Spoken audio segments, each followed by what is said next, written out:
நேராய் வழி நடத்த விரும்புகிறேன். எல்லாரும் எழும்பி நின்று நீதிமொழிகளின் புஸ்தகத்தின் 1வது அதிகாரம்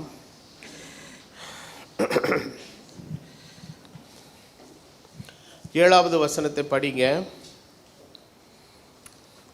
நீதிமொழிகள் 1வது அதிகாரம் 7வது வசனம். கர்த்தருக்கு பயப்படுதலே ஞானத்தின் ஆரம்பம், மூடர் ஞானத்தையும் போதகத்தையும் அசட்டை பண்ணுகிறார்கள்.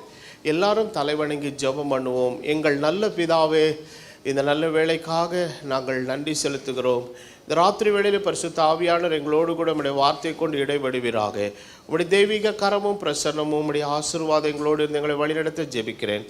காத்துக்கொள்ளும் வசனத்தின் மூலம் வெளிப்படுவீராக. இயேசுவின் நாமத்தில் ஆமேன். உட்காருவோம்.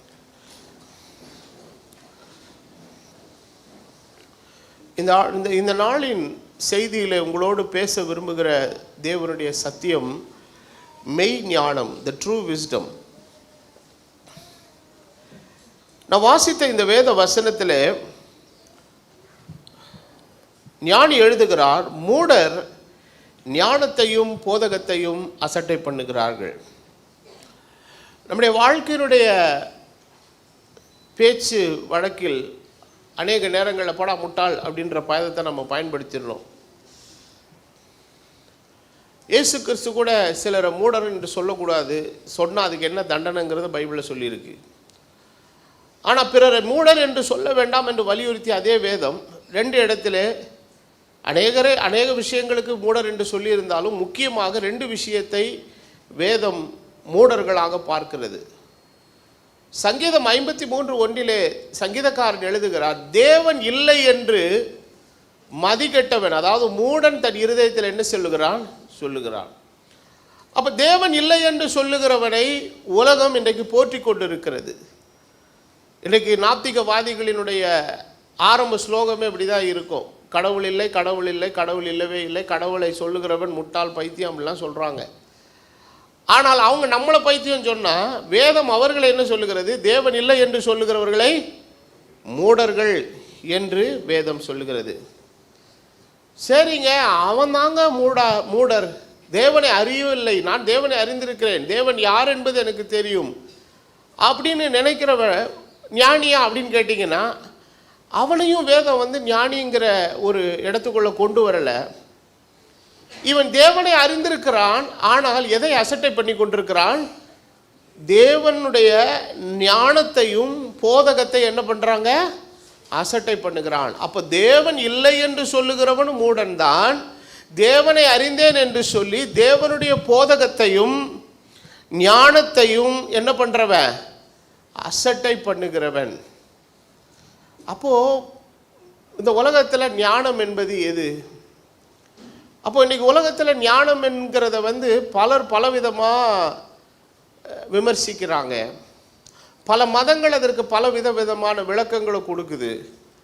ஆனால் உண்மையான தேவனுடைய பிள்ளைகளாகிய நமக்கு வேதத்தின் அடிப்படையில் வேதம் கற்றுக் கொடுக்கிறது ஒரு விஷயம் என்னன்னா, ஞானம் என்கிற ஒன்று இருக்குது. ஆனால் அதுக்குடைய ஆரம்ப புள்ளி எதுன்னா தேவனுக்கு பயப்படுதல்.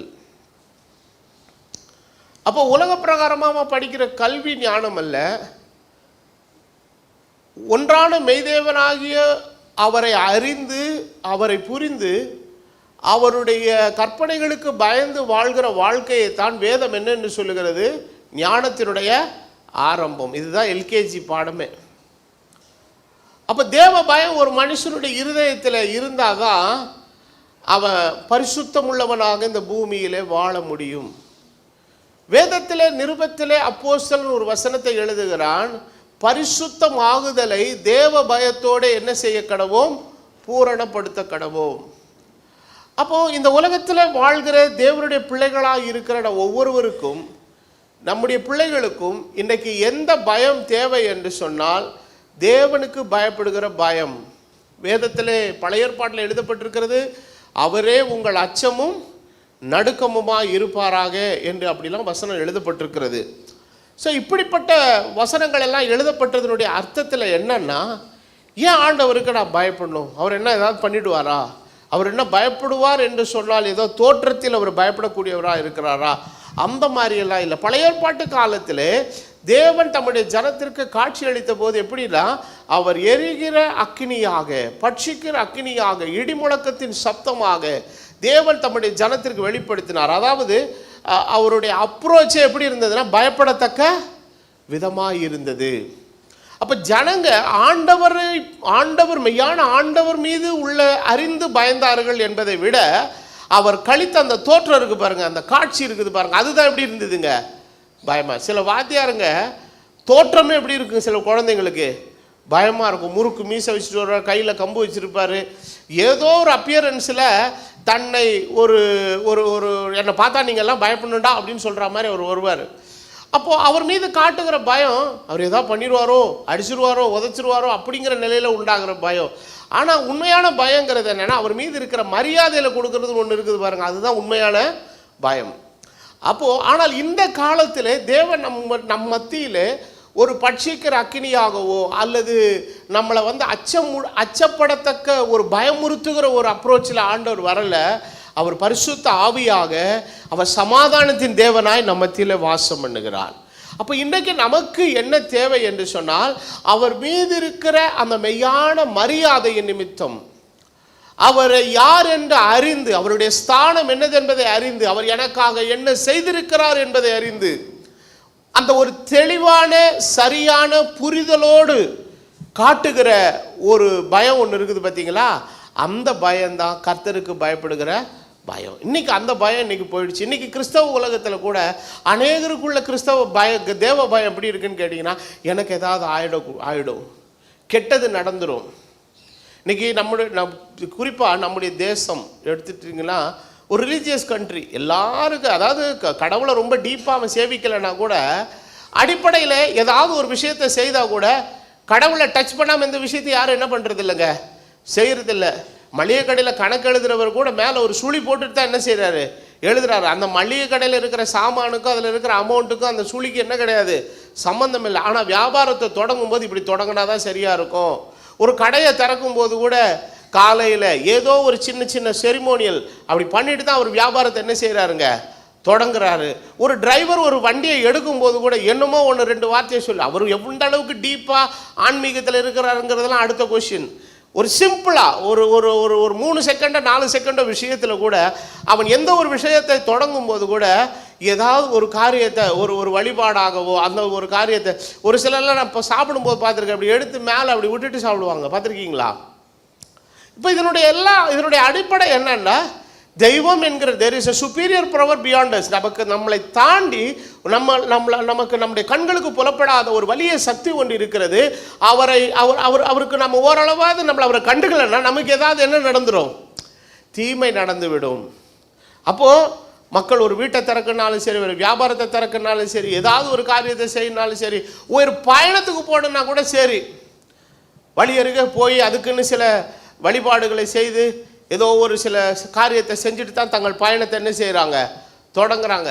கடவுள் நம்பிக்கை இல்லாதவர்கள் முரடர்களாக அவங்க பாட்டுக்கு போகிறாங்க. நீங்கள் நம்ம ஊரில் இருக்கிற வண்டிகள் எதை வேணால் நீங்கள் எடுத்து பாருங்கள், எத்தனை வாகனங்களை எடுத்த உடனே ஏதாவது ஒரு ஒரு ஒரு ஒரு ஒரு கடவுளுடைய ஒரு சிம்பிள் அல்லது இவர் தான் எனக்கு துணை அப்படின்லாம் எழுதி போட்டிருக்காங்க. இதை கிறிஸ்டியன்ஸும் ஃபாலோ பண்ணி ஏதாவது வசனம் போடுறாங்க, ஏதோ போடுறாங்க.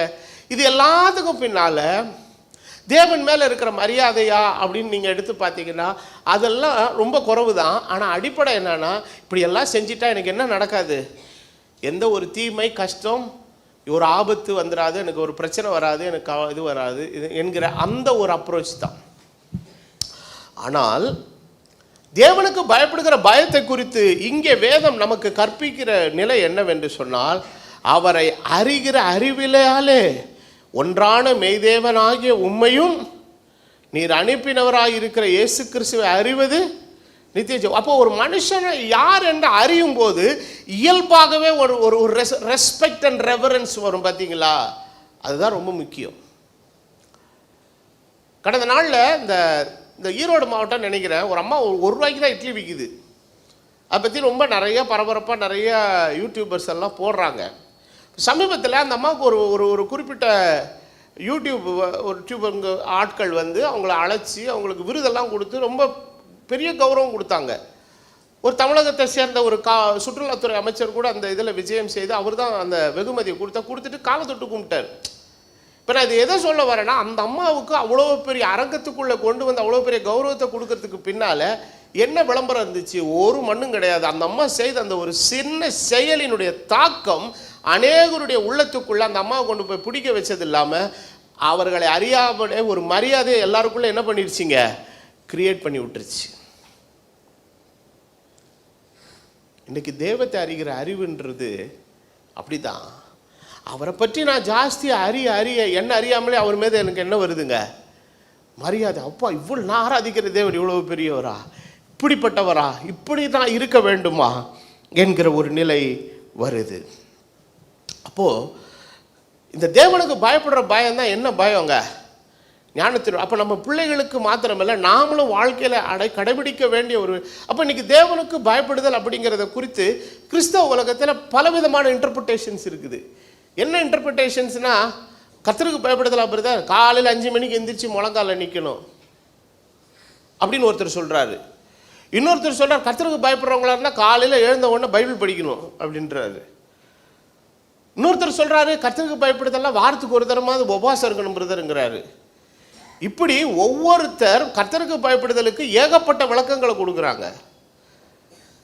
நாம் ஆண்டவருடைய சமூகத்தில் ஜெபித்தால், வேதத்தை வாசித்தல், உபவாசித்தல், கர்த்தருடைய சமூகத்தை தேடுதல் என்பதெல்லாம் தேவனுக்கு பயப்படுகிற பயத்திலே நாம் காட்டுகிறதான காரியத்தில் அதெல்லாம் ஒரு 5 விழுக்காடு தான். 95 விழுக்காடு என்னன்னா, அவர் யார் என்பதை அறிந்து, அவருடைய சித்தம் என்னது என்பதை உணர்ந்து, அவர் காட்டுகிற வழி என்னது என்பதை உணர்ந்து, அதற்கு முழுவதுமாய் தலைவணங்கி வாழ்கிற ஒரு வாழ்க்கை இருக்குது பாருங்க. அதுதான் மெய்யான கர்த்தருக்கு பயப்படுகிற வாழ்க்கை. அதனால தான் வேத வசனம் சொல்லுகிற துன்மார்க்கனுடைய பலி கர்த்தருக்கு. அப்போ பலி செலுத்தினவங்களாம் பக்திமான் ஆகிட முடியுமா? பலியை செலுத்துறதுக்கு முன்னாடி உன் வாழ்க்கை சரியாக இருக்கணும். துன்மார்க்கனுடைய ஜெபம் கர்த்தருக்கு எப்படிப்பட்டது? அருவருப்பானது. நீ என்னதான் மணிக்கணக்காக உட்காந்து ஜெபம் பண்ணிக்கிட்டே இருந்தாலும் சிலருடைய வாழ்க்கையெல்லாம் பார்த்துருக்குறோம். நிறைய ஜெபமெல்லாம் பண்ணுவாங்க, நிறைய பைபிள்லாம் படிப்பாங்க. ஆனால் ஏடா ஓடமாக வாழ்க்கையில் ஏதாவது ஒன்று சம்பவிச்சுட்டு இருக்கிற என்னடான்னு பார்த்தா, இவன் ஒரு ரிலீஜியஸ் செருமோனியலாக வேதத்தை வாசித்தலையும் ஜெபத்தையும் உபவாசத்தையும் மற்ற காரியங்களை எல்லாம் ஒரு மத வழிபாடு மாதிரி செய்கிறான ஒழிய மெய்யாகவே தேவன் மீது இருக்கிற பயம் அவனுக்கு துளி கூட கிடையாது. அப்போது தேவ பயம் என்பது கர்த்தர் எனக்கு வகுத்திருக்கிற வழி என்னது என்பதை உணர்ந்து அறிந்து புரிந்து அதன்படி வாழ்வதற்கு என்ன நான் முழுச்சுமாக சப்மிட் பண்ணுற பாருங்க, அதுதான் மெய்யான தேவ பயம். எத்தனை பேருக்கு விளங்குது? இந்த பயத்தை குறித்து தான் வேதம் சொல்லுகிறது. எல்லா ஞானத்திற்கும் ஆரம்ப புள்ளி எங்கே தான் இருக்குதுங்கிறாரு, இங்கே தான் இருக்குதுன்றாரு. அப்போது இந்த ஞானத்தை பெற்றவனை தான் வேதம் ஞானி என்று சொல்லுகிறது. இந்த ஞானத்தை பெற்றவனுக்கு தான் பேர் மெய் ஞானம் என்று சொல்லுகிறது. அறிவியலை பற்றி அறிகிறது விஞ்ஞானம். ஆனால் இந்த மென்றான மெய்தேவனை பற்றி அறிகிற ஞானம் தான் என்ன ஞானங்க? மெய் ஞானம். இந்த மெய் ஞானம் இன்றைக்கு நம்முடைய வாழ்க்கையில் இருக்க வேண்டும். நம்முடைய பிள்ளைகளுடைய ஜீவியத்தில் அந்த மெய் ஞானம் தேவ பயத்தில், அதாவது 24 மணி நேரமும் நம்ம குழந்தைங்களை மானிட்டர் பண்ண முடியாது. நம்மளை யாரையும் ஒருத்தர் என்ன பண்ண முடியாதுங்க, மானிட்டர் பண்ண முடியாது. இப்போ தேவ சமூகத்தில் ஹஸ்பண்ட் அண்ட் ஒய்ஃபாக இணைக்கப்படும் போது கேள்வி கேட்குறாங்க, ஒழுங்காக இருப்பீங்களா 2 பேரும்? அதில் ஒரு கேள்வி கேட்பாங்க, யார் முகம் பார்க்காமல் பிறர் முகம் பார்க்காமல். இவர் பாட்டுக்கு வேலைக்கு போயிட்டு வேற எங்கேயா திரும்பி பார்த்துட்டு இருந்தாலும் என்ன பண்ண முடியுந்தால? இந்த பொம்பளை வேலைக்கு போகிறேன்னு ஹேண்ட்பேக் தூக்கி போயிடுச்சு, அது எங்கேயா வேடிக்கை பார்த்துருந்தா நம்ம என்ன பண்ண முடியும்? யார் போய் மானிட்டர் பண்ணுறது? அப்போ என்ன இருக்கணும் உள்ள?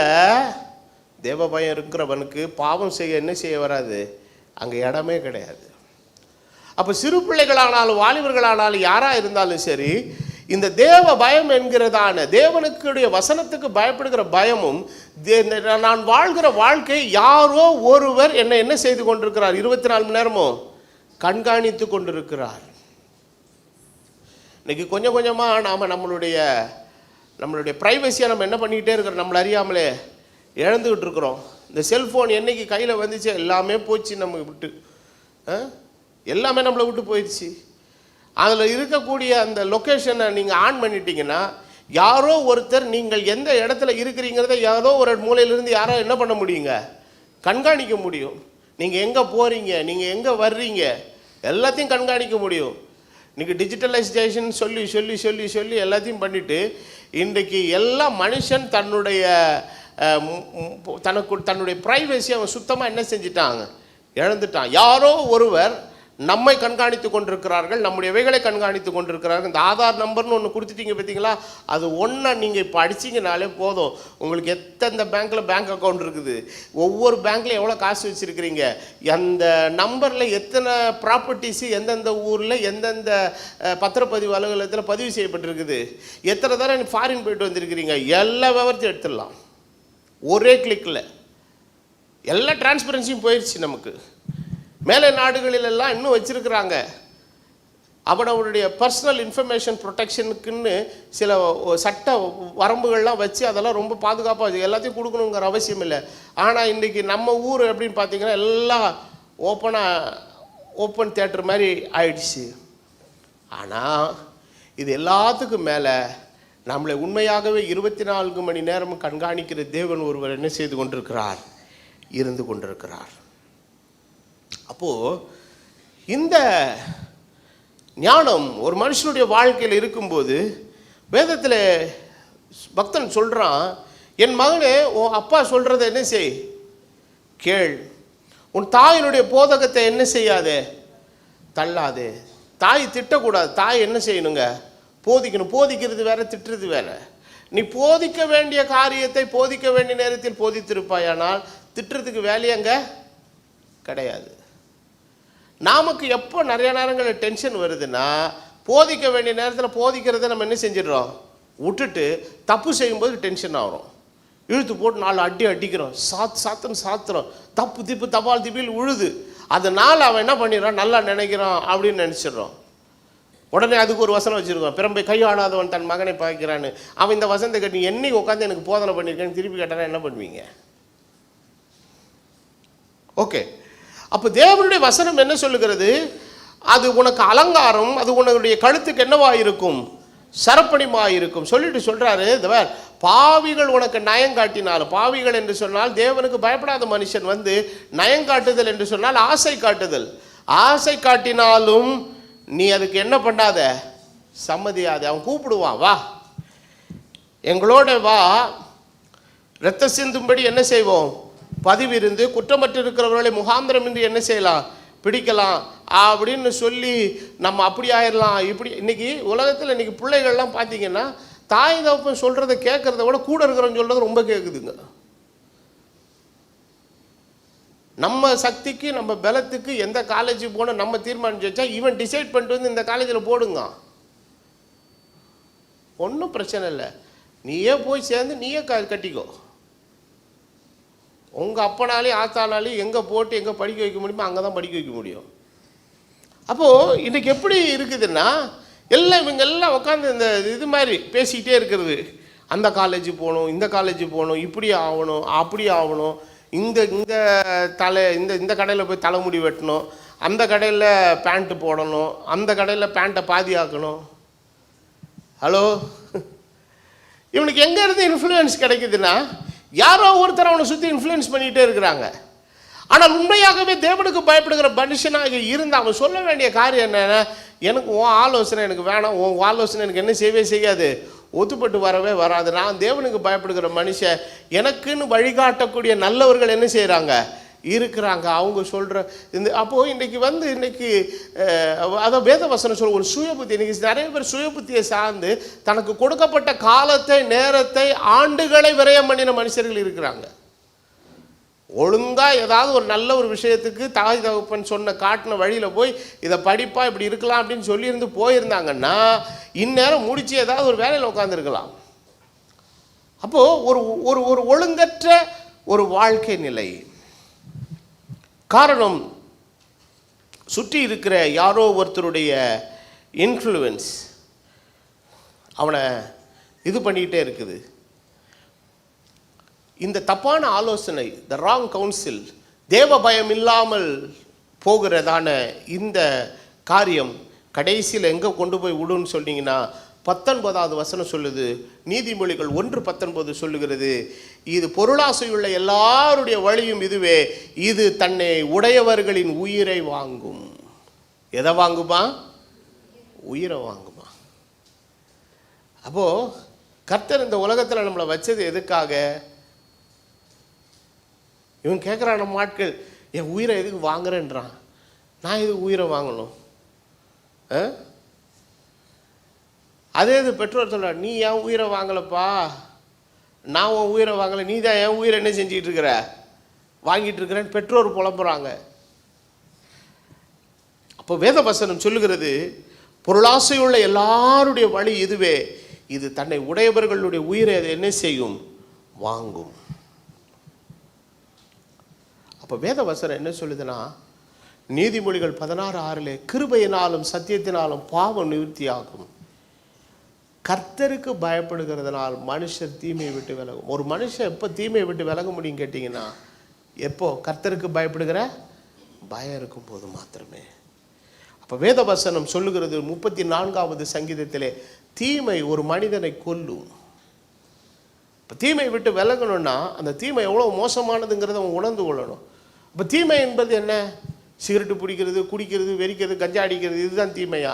இல்லை, தேவ சித்தத்துக்கு விரோதமான சகல காரியமும் தீமை தான்.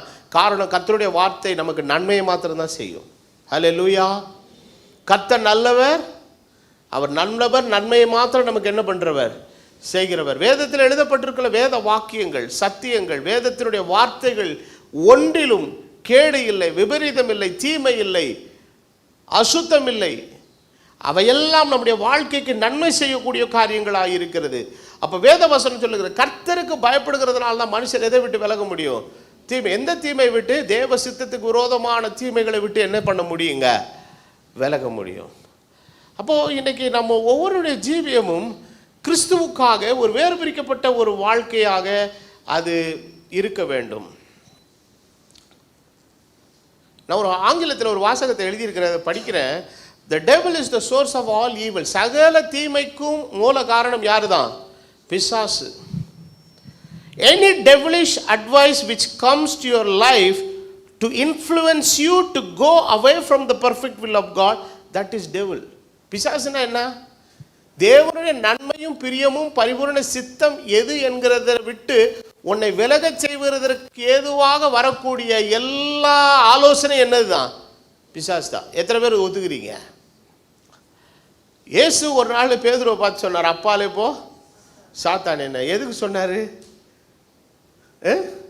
அவன் அவர் பாக்கெட்டில் கை விட்டு காசு திருட ட்ரை பண்ணாலும் அப்படியெல்லாம் கிடையாது. அவர் இந்த பூமியில் வந்ததே எதுக்காக தான்?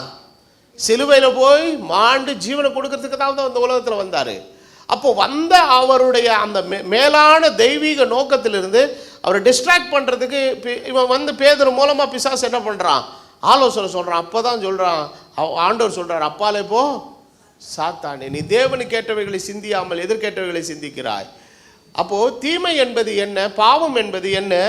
தேவ சித்தத்துக்கு விரோதமாய் உங்களை விலக செய்கிற any advice, the devilish advice which comes to your life to influence you to go away from the perfect will of God, தேவனுடைய பரிபூரண சித்தத்திலிருந்து உங்களை விலக செய்கிறதற்கு ஏதுவான ஆலோசனை யார் மூலமா, எந்த விதத்தில், எப்படி வந்தாலும் சரி, that's devil. ஆதாமுக்கு மனைவி மூலமாய் அன்று வந்த ஆலோசனை பிசாசு. ஆபிரகாமுக்கு மனைவி மூலமாய் வந்த ஆலோசனை பிசாசு. பேதுருவுக்கு இயேசு கிறிஸ்துவினிடத்தில் வந்த அந்த ஆலோசனை என்னது? பிசாசு. அது அம்மாவாக இருந்தாலும் சரி, அப்பாவாக இருந்தாலும் சரி, பிள்ளைகளாக இருந்தாலும் சரி, உடன் பிறந்தவர்களாக இருந்தாலும் சரி, உறவினர்களாக இருந்தாலும் சரி, யாராக இருந்தாலும் சரி, தேவ சித்தத்துக்கு விரோதமான ஆலோசனையை யார் கொண்டு வந்து சேர்த்தாலும் கொண்டு வருகிறவர்கள் பிசாசு அல்ல, பிசாசு அவர்கள் மூலமாய் வந்திருக்கிறான். வேதம் சொல்லுகிற பிசாசுக்கு எதிர்த்து நில்லுங்கள், அப்பொழுது அவன் உங்களை விட்டு என்ன செய்வான்? ஓடி போவான். ஆனால் வேதத்தில் பக்தன் சொல்கிறாரு, இந்த தப்பான வழியில் இன்ஃப்ளூயன்ஸ் ஆகி போகிறவனுடைய உயிர் கடைசியில் போயிடும். ஆனால் நீ ஒன்று நினச்சிக்கோ, ஞானம் வெளியே நின்று என்ன செய்யுது? கூப்பிடுகிறது. அது வீதிகளில் என்ன பண்ணுது? சத்தம் இடுகிறது. அப்போது வெளியே நின்று கூப்பிடுகிறது, வீதிகளில் சத்தம் இடுகிறதுன்றதை என்ன அர்த்தத்தில் எழுதப்படுகிறார்னா, தேவ ஞானம் எங்கேயோ இருந்து கூவலப்பா, உனக்கு பக்கத்தில் இருந்து தான் என்ன பண்ணிகிட்டு இருக்குது? சத்தம் போட்டுக்கிட்டு இருக்குது. அதை நீ அடையாளம் கண்டு கொள்ளுங்கிறார். ஒரு மனுஷனுடைய வீட்டுக்கு வீதி எங்கே இருக்கும்? ஒரு வீட்டுக்கு வீதி எங்கே இருக்கும்? வாசலை விட்டு இறங்கினா என்னது தான்? வீதி தான். அப்போ வீதிக்கும் வீட்டுக்கும் ரொம்ப தூரம் கிடையாது. அப்போது இவன் இருக்கிற இடத்துல வீதியில் ஏதோ ஒன்று சத்தம் போடுது. ஐஸ்காரன் ஒரு பக்கம் கூவிட்டு போகிறான், மீன்காரன் ஒரு பக்கம் கூவிட்டு போகிறாங்க, காய்கறிக்காரங்க ஒரு பக்கம் சத்தம் போடுறாங்க, யாரோ கூவிட்டு போகிறாங்க. ஆனால் இது எல்லாத்துக்கும் மத்தியில் தேவனுடைய ஞானமும் வீதியிலிருந்து சத்தம் போடுது. ஞானம் உள்ளவன் அந்த சத்தத்துக்கு என்ன கொடுக்குறாங்க? செவி கொடுக்கிறான். ஆண்டவர் சொன்னார், என்னுடைய ஆடுகள் என் சத்தத்துக்கு செவி கொடுக்கிறது. அது சந்தடியுள்ள தெருக்களிலும் சந்தியிலும் ஒலிமுக வாசலில் நின்று கூப்பிட்டு பட்டணத்தில் தன் வார்த்தைகளை வசனித்து சொல்லுகிறது. பேதைகளே, பேக்கு மாதிரி போறீங்களே, பிசாசு சொல்லக்கூடிய தப்பான ஆலோசனைகளை கேட்டு எல்லாம் பெருசாக சாதிச்சிடலாம் பெருநீரலாம் அப்படின்னு சொல்லிட்டு தவறான பாதையை நோக்கி ஓடுகிற பேதைகளே,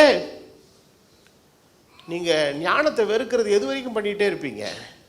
சொல்லிட்டு சொல்கிறார், என் கடிந்து கொள்ளுதலுக்கு திரும்புங்கள், என் ஆலோசனை உங்களுக்கு நான் என்ன செய்கிறேன்? தருவேன் அப்படின்லாம் சொல்கிறாரு.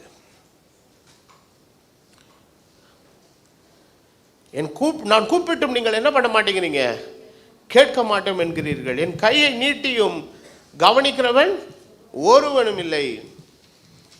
ஆகையால் நான் உங்கள் ஆபத்து காலத்தில் நகைத்து நீங்கள் பயப்படும் காரியம் வரும்போது நான் என்ன பண்ணுவேன்? ஆகடியம் பண்ணுவேன். பயப்படும் காரியம் புசல் போல் வரும்போது ஆகடியம் பண்ணுவேன். இதுக்கு என்ன காரணத்தை 29வது வசனத்தில் காரணம் சொல்றாரு. அவர்கள் அறிவை வெறுத்தார்கள், கர்த்தருக்கு பயப்படுதலை என்ன பண்ணலை? தெரிந்து கொள்ளலை. கர்த்தருக்கு பயப்படுதலை என்ன செய்யலை? தெரிந்து கொள்ளலை. அப்போது நீங்கள் கர்த்தருக்கு பயப்படுதலை நீங்கள் எப்படி உங்கள் பிள்ளைகிட்ட கொண்டு போய் சேர்ப்பீங்க? வேதம் சொல்லுது, பிள்ளையானவனை நடத்த வேண்டிய வழியில் நடத்துன்னா உங்கள் ஃபேமிலி ரூல்ஸா, இல்லை உங்கள் பர்சனல் ரூல்ஸா, இல்லை தேவன் கொளுத்து வகுத்த ரூல்ஸா? அப்போ தேவன் வகுத்த வழிக்கும்படி அவன் செய்வதற்கும் வாழ்வதற்கும் தன்னுடைய வாழ்க்கையிலே தன் உடை நடை பாவனை எல்லாவற்றாலும் அவன் தேவனுக்கு பிரியமாய் நடப்பதற்கு ஏற்ற நிலையிலே அவனை சரியாக ட்ரெயின் பண்ணி கொண்டு போக வேண்டியது யாருடைய பொறுப்பு? நம்முடைய பொறுப்பு.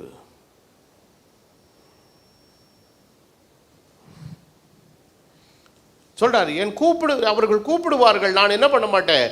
நான் கேட்க மாட்டேன். அவர்கள் என்னை தேடுவார்கள், என்னை ஒரு நேரத்தில் காண மாட்டாங்க. காரணம் என்னவென்றால் அவர்கள் எல்லாரும் என்ன பண்ணாங்க? அறிவை வெறுத்தார்கள். கர்த்தருக்கு பயப்படுதலை இன்னைக்கு ஆவிக்குரிய உலகத்தில் ஒரு தப்பான ஒரு கான்செப்ட் சில பேருக்குள்ள இருக்குது. சின்ன பிள்ளைகள் பிரதர், அது ஆசைப்படும் பிரதர், போக போக அதுக்கா என்ன வரணுமா? அதுக்கா புத்தி வந்து அது பாவம் தெரிஞ்சு ஒண்ணுமா?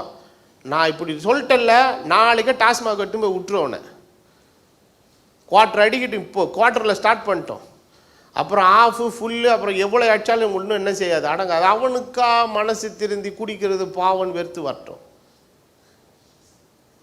என்ன என்ன என்ன அறிவில் இதில் அவங்க பேசுகிறாங்கன்னு எனக்கு புரியல.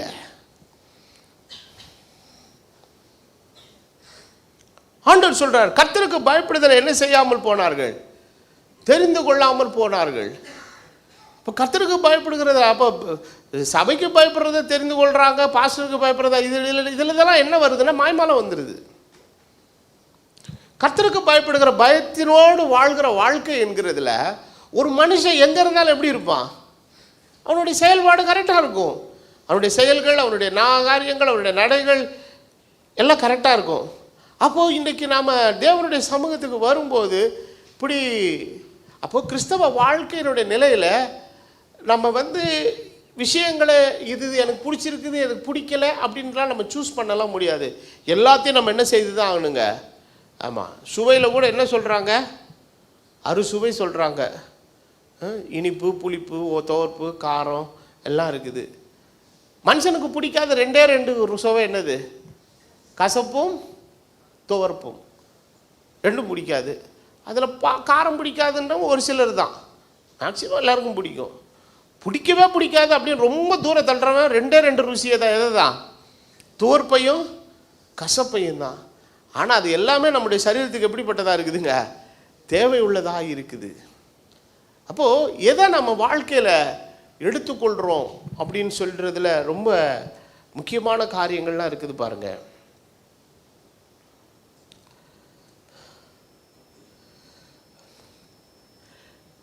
அப்போ வேதவசனம் சொல்லுகிறது, என்னுடைய ஆலோசனை அவர்கள் விரும்பவில்லை, என் கடந்து கொள்ளுதலை எல்லாம் என்ன பண்ணினார்கள், அசட்டை பண்ணினார்கள். கடைசியில் அந்த கான்சிக்வன்சஸ் எப்படி போகுதுன்னா, அவர்கள் தங்கள் வழியின் பலனை தான் என்ன செய்வாங்க, சாப்பிடுவாங்க. தங்கள் யோசனைகளினாலே என்ன செய்வார்கள், திருப்தி அடைவார்கள். பேதைகளின் மாறுபாடு அவர்களை கொல்லும். மூட நிர்வீச எனக்கு செவி கொடுக்கிறவன் விக்கிரமின்றி வாசம் பண்ணி ஆபத்துக்கு பயப்படாமல் எப்படி இருப்பானா, அமைதியாக இருப்பான்.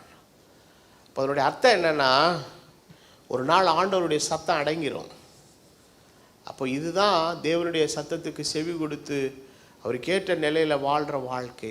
இப்போ ஒரு மனுஷனுடைய வாழ்க்கையில் எது ரொம்ப பெரிய சந்தோஷம்? கடந்த நாளில் ரட்சிக்கப்பட்ட ஒரு அருமையான ஒரு தேவனுடைய மனுஷனுடைய சாட்சியை நான் கேட்டேன். அவர் ஒரு பெரிய ஸ்டாண்டிங் காமெடியன், பெங்களூரில் ஐடி ப்ரொஃபஷனலாக இருந்தவர். ஸ்டாண்டிங் காமெடியன்னா நின்று நிறைய ஜோக்குகள் சரளமாக பேசுவாங்க. 1 மணி நேரம் 2 மணி நேரம் பேசிகிட்டே இருப்பாங்க. ஸ்டாண்டிங் காமெடின்னுவாங்க அதை. அது ரசிக்கிறதுக்குன்னு நல்ல ஒரு கூட்டம் இருக்கும். அந்த தம்பி நல்ல ஒரு தன்னுடைய அந்த திறமையால், பேச்சு திறமையினால் அநேகரை அவர் கவர்ந்தார். நல்ல ஒரு கிறிஸ்தவ குடும்பத்தில் பிறந்த தம்பி தான். அப்போது வெளி உலகத்தில் போகும்போது அவங்க பெற்றோரை, அவங்க அப்பாவை அம்மாவெல்லாம் பார்க்கும்போது ரொம்ப புகழுவாங்களாம். அவங்க அப்பா அம்மா கிட்ட, உங்கள் சன்னு எங்கேயோ போயிட்டாருங்க, அப்படியாக்கு இப்படியாக்குன்னுவாங்க. அவங்க இந்த பையனுடைய அம்மாவும் அப்பாவும் அவங்க கிடக்குறாங்க அப்படின்ட்டு அல்பமாக தூக்கி போட்டு போவாங்களாம்.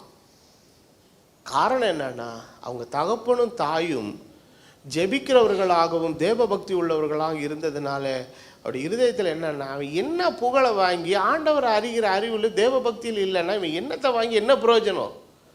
அப்போது அந்த உத்தம இருதயமாகி அந்த 2 தகப்பனுடைய இருதயம், தாயுடைய இருதயம் எந்த ஒன்றுக்காக தத்தளிக்குது? நீ வாங்குற வெற்றியெல்லாம் ஒன்றுமே கிடையாது. நீ ஆண்டவருக்கு பயப்படுகிற பயமாகிய ஒரு நல்காரியம் உன் வாழ்க்கையில் இல்லைன்னா அதனால் ஒரு பிரயோஜனமும் இல்லை. இதுதான் ஒரு உத்தம விசுவாசி தன் பிள்ளையனுடைய வாழ்க்கையின் வளர்ச்சியை குறித்து மதிப்பீடு செய்கிறது.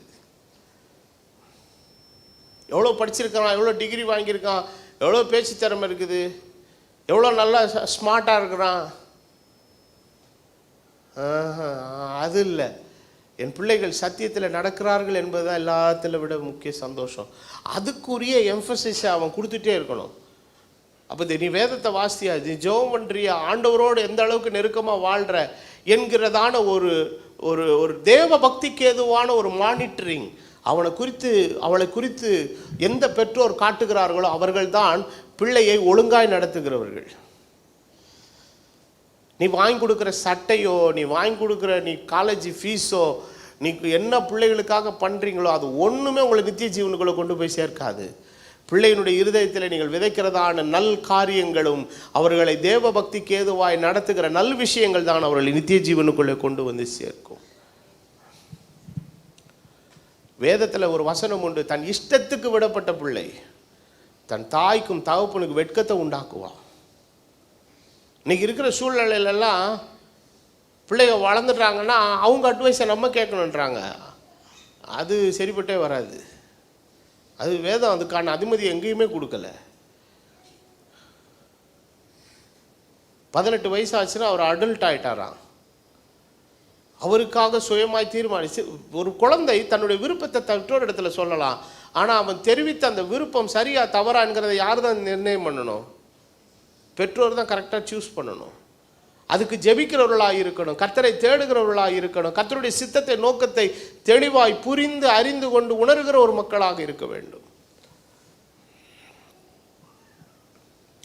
அருமையான தேவனுடைய பிள்ளைகளே, எனக்கு செவி கொடுக்கிறவன். அப்போது பிள்ளைகள்லாம் வர்ற காலத்தில் அப்படியா இருக்கும் அப்படின்னு சொல்லிட்டுலாம் நீங்கள் விட்டுட்டு இருந்தீங்கன்னா ஒரு காலத்துக்கு அப்புறம் நீங்கள் பிள்ளைகளை ரிவர்ட் பண்ணவே முடியாது. நான் சில வருஷத்துக்கு முன்னால் ஒரு பிள்ளையை கூப்பிட்டு நான் கேட்டேன், ஏமா அப்படிலாம் இருக்கிற அப்படின்னா, இன்றைக்கி இவங்கெல்லாம் இதெல்லாம் பண்ணக்கூடாதுன்னு சொல்கிறத அன்றைக்கே சொல்லியிருந்தானா நான் பண்ணியிருக்க மாட்டேன்ல. நான் சொல்கிறது புரியலையா? அந்த குழந்தை பெற்றோரை பல பழிய போட்டுருச்சு. ஒரே வார்த்தை சொல்லிச்சு, இந்த காரியங்களை எல்லாம் என் வாழ்க்கைக்குள்ளே இன்சிஸ்ட் பண்ணதே யாரு தான்? நான் வாயை திறந்து கேட்கவும் இல்லை. இதெல்லாம் என் வாழ்க்கைக்குள்ளே அவங்க கொண்டு வந்து கொடுத்தப்போ அதெல்லாம் என்னான்னு எனக்கு தெரிஞ்சு கொள்ளக்கூடிய எண்ணமும் கிடையாதுங்க. அந்த விவரமும் எனக்கு கிடையாது. விவரமும் இல்லாத ஒரு புரிதல் இல்லாத காலத்தில் இது எல்லாத்தையும் எங்கெல்லாம் வாழ்க்கையில் கொண்டாந்து உள்ளே திணிச்சு இத்தனை வருஷம் என்னை ஆடு மாடு மாதிரி மேய விட்டுட்டு இப்போ வந்துட்டு இது தப்பு அது தப்புன்னா அது யார் தப்பு? சரியாக நடத்தாத என் பெற்றோருடைய தப்பு. நீங்கள் என்ன கேட்குறத விட யாரை போய் கேளுங்கன்ட்டான்.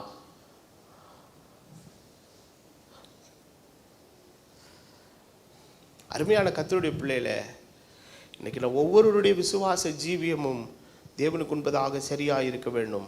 வேதத்தில் வாசிப்போம். ஒரு வசனத்தை வாசித்து செய்தியை நிறைவு பண்ணுற 1:4:17 எழுதிட்ட தப்பா 7:14 13 வாசித்தா தான் அந்த வசனம் புரியும்.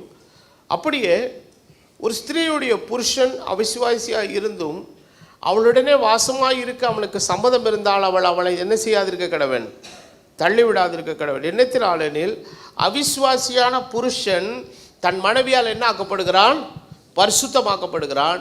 அவிசுவாசியான மனைவியும் தன் புருஷனால் என்ன ஆக்கப்படுகிறான்? பரிசுத்தமாக்க. இல்லாவிட்டால் உங்கள் பிள்ளைகள் எப்படி இருக்குமே? பிள்ளைகள் எப்படி இருக்குமே அப்படின்னா என்ன சொல்ல வராரு? ஒரு குடும்பத்தில் இருக்கிற ஒரு பரிசுத்தம் உள்ள மனுஷனின் நிமித்தம் பிறக்கிற குழந்தை என்ன உள்ளதாக இருக்குது? பரிசுத்தம் உள்ளதாக இருக்குதுன்னா என்ன அர்த்தம்? நீ எப்படி ஆண்டவருக்காக பிரித்தெடுக்கப்பட்டவனாக இருக்கிறாயோ அது போலவே அந்த பிள்ளை எப்படிப்பட்டதாக இருக்கிறது? பிரித்தெடுக்கப்பட்டதாக இருக்கிறது. அப்போது குழந்தை பிறந்தா எதுக்கு வந்து இங்கே பிரதிஷ்டை பண்ணுறோம்? பிரதிஷ்டை என்பது என்ன? இதை கர்த்தருக்காக என்ன செய்யுது? விட்டுறது. அதாவது இது வந்து யாருக்கு தான்? ஆண்டவருக்கு. ஆண்டவருக்கேற்ற போதனையிலும் ஆண்டவருக்கேற்ற பிரியத்திலும் நான் என்ன செய்கிறேன்? அதை உலகத்தில் வந்து ஆவிக்குரிய உலகத்தில் இது வந்து ஞானசான ஆராதனைன்னு சொல்கிறாங்க. ஒரு சிலர் வந்து இது நேமிங் செரமனி, பெயர் சுட்டும் ஆராதனைன்றாங்க. இதெல்லாம் எல்லாமே தப்பு. இது தேவ சமூகத்தில் குழந்தை என்ன பண்ணுறோங்க? பிரதிஷ்டை செய்கிறோம். பிரதிஷ்டை செய்யும்போது அதுக்கு என்ன பேரோ அதையும் வச்சிடறோம்.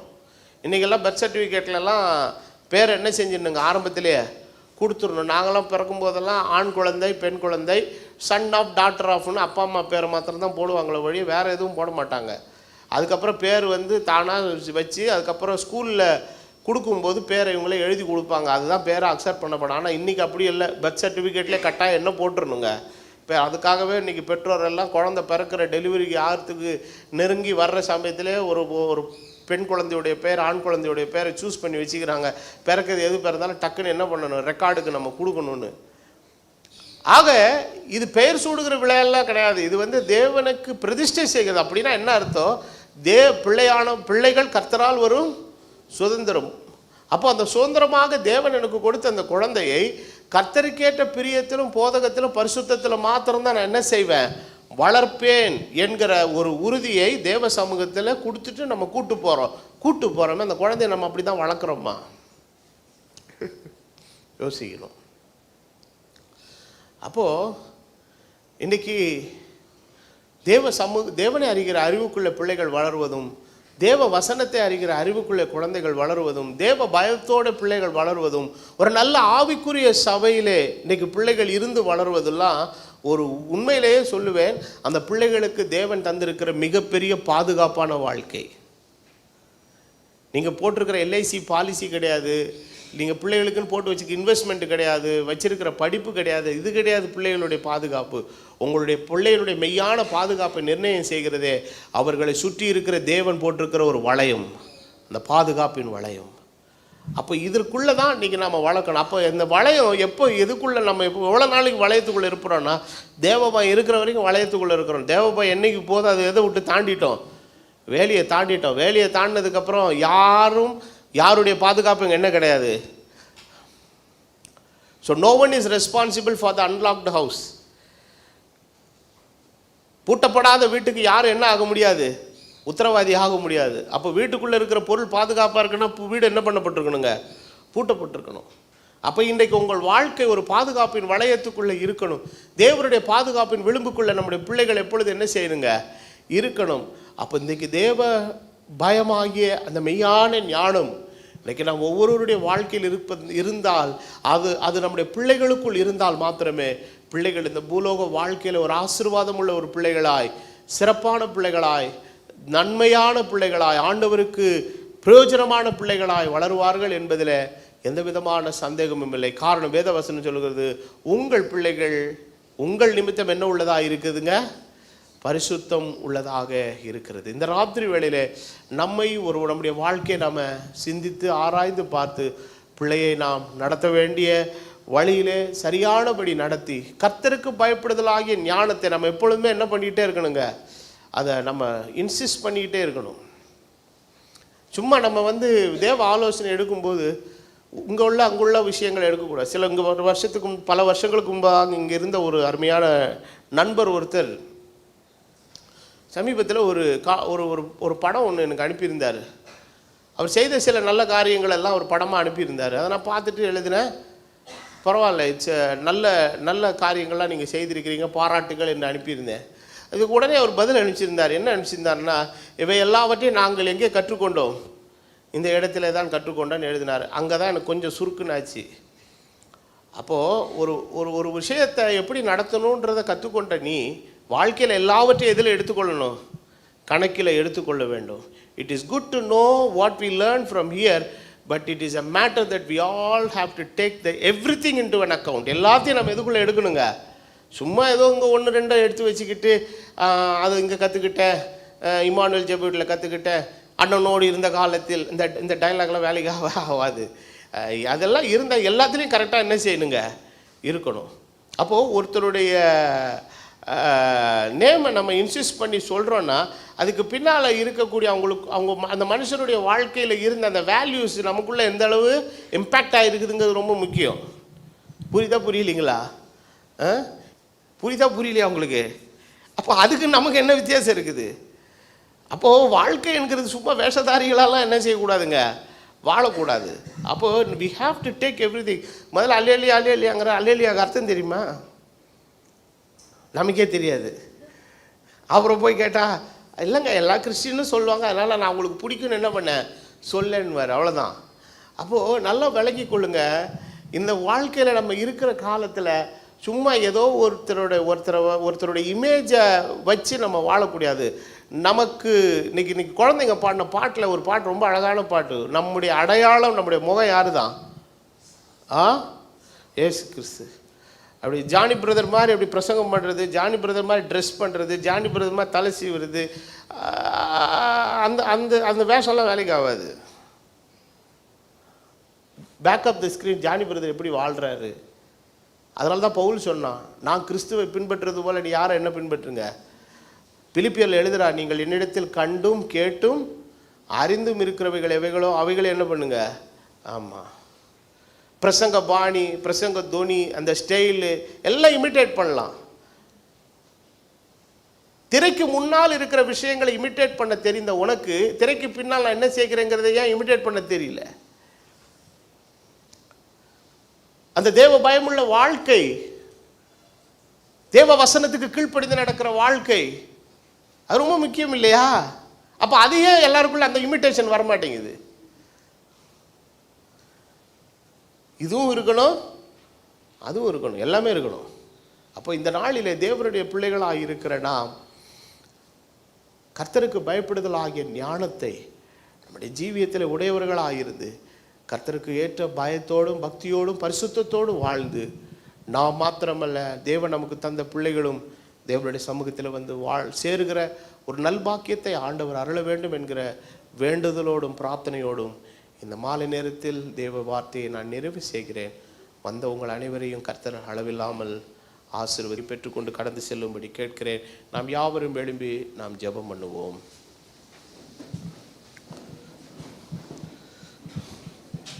எங்கள் இயேசுவே, எங்கள் பிதாவும் எங்கள் தேவனுமாய் இருக்கிறவரே உமக்கு நன்றி. இந்த ராத்திரி வேளையிலே பரிசுத்த ஆவியானவர் எங்களுக்கு தந்த உம்முடைய ஆலோசனைக்காக நன்றி செலுத்துகிறோம். எங்கள் ஜீவியத்திலே நாங்கள் உமக்கு பயந்து உம்முடைய வழிகளில் நடக்க நீர் அருள் செய்யும். உம்முடைய தெய்வீக கரத்தினாலே எங்களை நிரப்புவீராக. வேண்டிய நன்மைகள், கிருபைகள், ஆசீர்வாதங்கள், அனுகூலங்கள் எல்லாவற்றை தந்து நீர் வழி நடத்தும். கேட்ட வார்த்தையின்படி இந்த நாட்களிலே தேவ ஞானம் ஆகிய கர்த்தருக்கு பயப்படுதல் எங்கள் வாழ்விலும் எங்கள் பிள்ளைகள் வாழ்விலும் உண்மையாக அது விளங்கும்படி நீர் கிருபை செய்யும். எங்களை நீ காண்கிற தேவன் என்கிற அச்சமும் நடுக்கமும் பயமும் எப்பொழுதும் எங்களுக்குள் இருக்கட்டும். துணிகரமான பாவங்களுக்கு எங்களை நீ விலக்கி காணும். அவைகள் எங்களை ஆண்டுகொள்ள ஒட்டாதிரும். அப்பொழுது நாங்கள் நீதிமான்களாகி பெரும் பாதகத்துக்கு நீங்களாயிருப்போம் கர்த்தாவே. எங்கள் வாயின் வார்த்தைகள் எங்கள் இருதயத்தின் தியானமும் எப்பொழுதும் உம்முடைய சமூகத்தில் பிரீதியாயிருக்க அருள் செய்யும். உம்முடைய தயவுள்ள கரத்திலே யாவற்றையும் ஒப்பு கொடுக்கிற யாவரையும் சமர்ப்பணம் பண்ணுகிறேன். கர்த்தராகிய இயேசு கிறிஸ்து என்னும் விலையேற பெற்ற நாமத்தில் வேண்டுதல் செய்கிறேன்.